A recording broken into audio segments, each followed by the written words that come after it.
Let's talk about sex, baby. Let's talk about you and me. Let's talk about all the good things and the bad things that may be. Let's talk about sex. Let's talk about sex. Let's talk about sex. Let's talk about sex.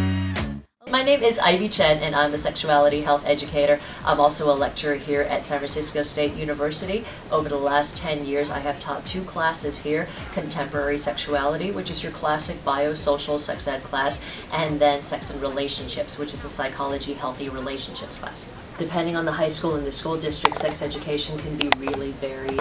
It can be abstinence only, where literally they're saying don't have sex. Okay, they can't talk about anything like birth control or condoms or even sexually transmitted infections. And then other high schools are very progressive, and they'll have a very comprehensive program where, in addition to talking about birth control and STDs, that they'll also talk about things like romantic relationships and how to have a healthy one, or to have maybe a semester-long kind of a class to talk about life skills and decision making, and integrate the sexuality part into that.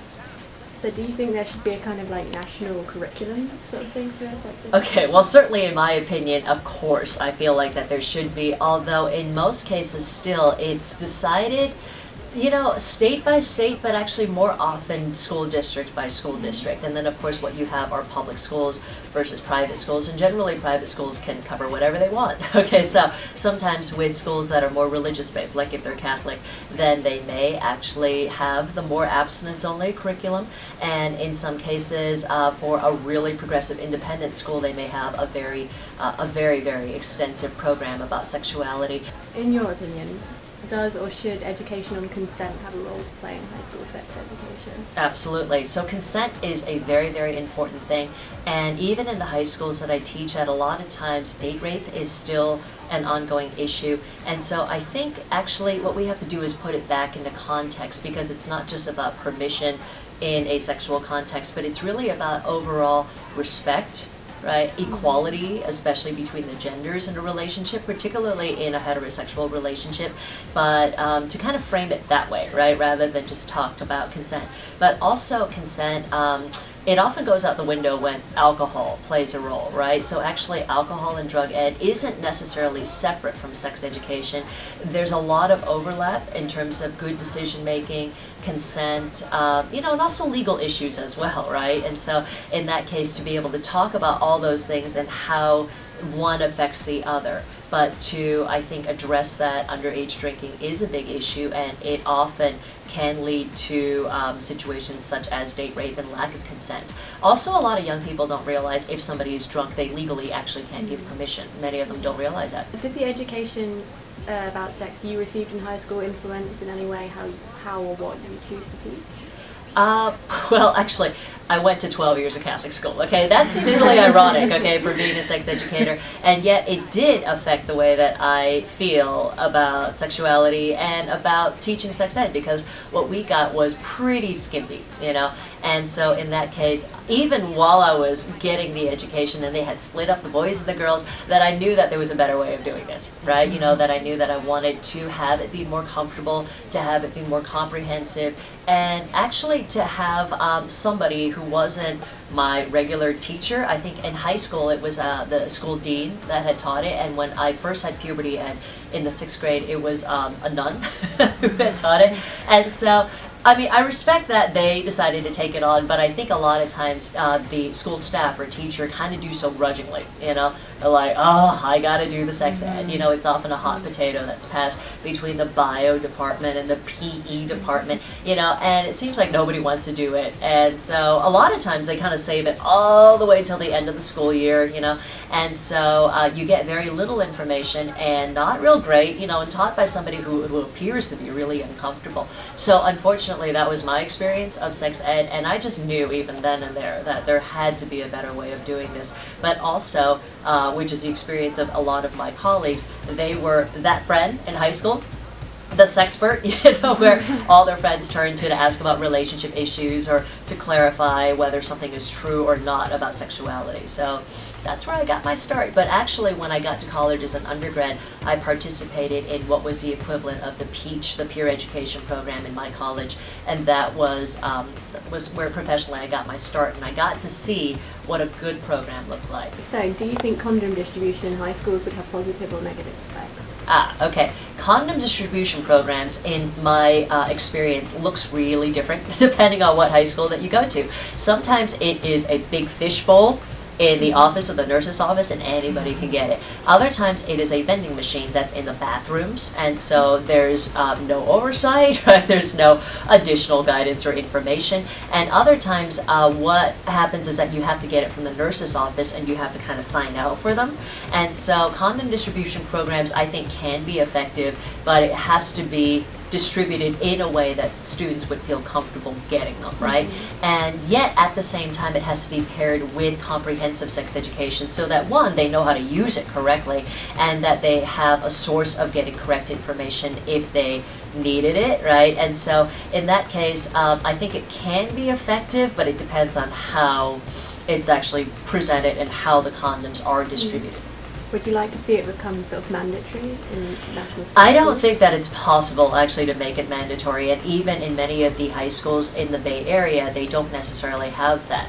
The ideal thing actually would be something that, say, Berkeley High is doing, which is that they have an on-campus clinic. So obviously they have condom distribution program, but they also have clinical services where people can get tested for STDs, pregnancy tests.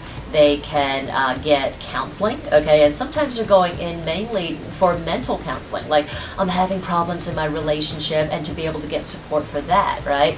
And so, like I said, it has to be in context, it has to be relevant to the students' lives, and that would be the gold standard, to actually have an on-campus clinic that directly serves the high school students. They can see the clinician during school time. They don't have to get separate transportation to go there, and not only do they get condoms and birth control, but they're actually given instructions on how to use it. So that would be, you know, in my opinion, the tops, okay?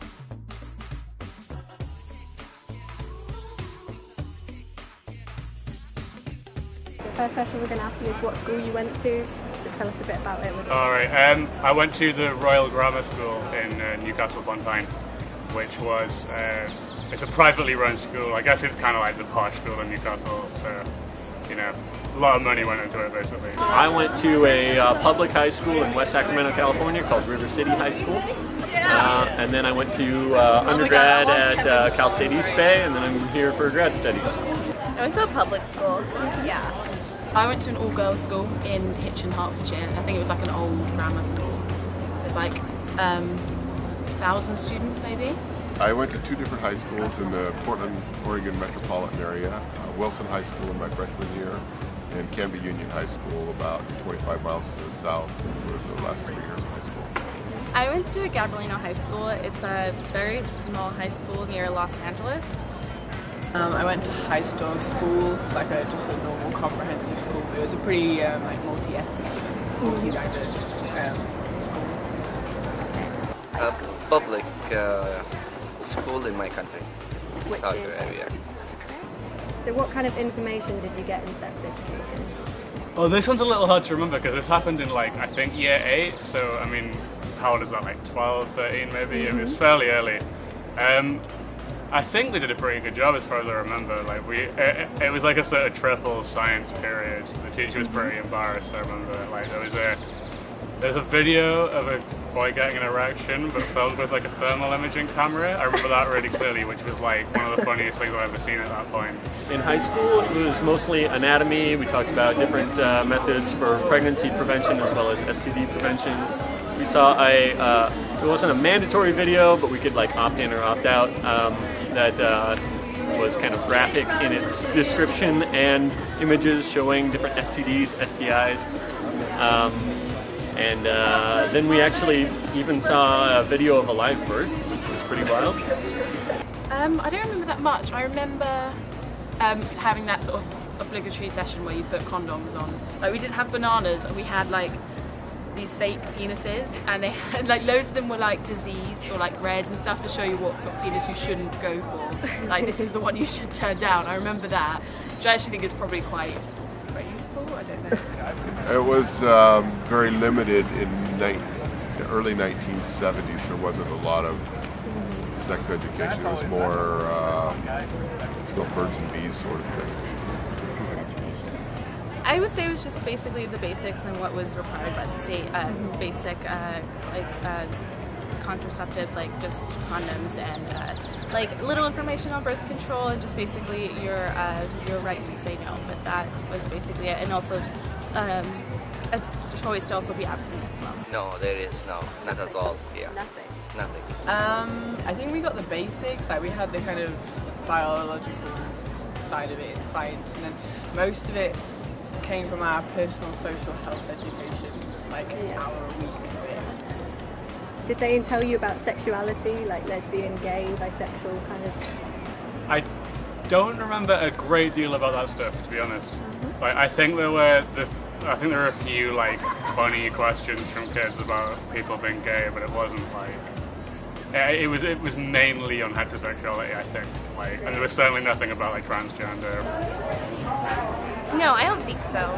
It wasn't that big of a topic back at home. No one really like came out of the closet. Like it wasn't like a big issue like it is now. Like 3 years ago when I was in high school, so they didn't really talk about it. But there was, I know, information like available through the health center if like anyone was interested. That type of sexuality was not present in any large number during that period of time. They didn't actually. That was kind of, it wasn't something that they didn't want to teach, just something we didn't really cover at all. I would say our school was really friendly with those kind of topics, but there was also very touchy just because it is a small school and a lot of families contribute to the board, so it was very touchy. Not anyone really wanted to discuss those issues. Cool. And did they tell you about contraception or like hand out contraception? They didn't hand out contraception in year 8. I think we were considered a little young for that, but we definitely discussed all the different methods and stuff. I'm not sure if it was available in my high school. It was definitely available at college, and they provided students with information to the local Planned Parenthood, where I assumed that's where most people got theirs. I just went to the store. No, I don't think so. I remember a session, like, our first session was probably in like year 8, and I remember a session a few years later where they, maybe when we were like 15, where they taught us about femidoms and stuff like that, and they handed them out then. But I think for the initial sex ed when we were about 13, they didn't really give anything out, because I think they just kind of hoped that you weren't there yet. I don't think so. It might have been, but I'm not sure. So in total, what would you say you wish they taught you? I honestly don't have that many complaints about it. Like, I think it was fine, and I think it came at a pretty reasonable time. Like, it was probably early enough that none of us had really had sex yet, and I think that's like the important thing. You know what I mean? I wouldn't have wanted them to wait much longer than that, but I think like 12 or 13 was like fine for me.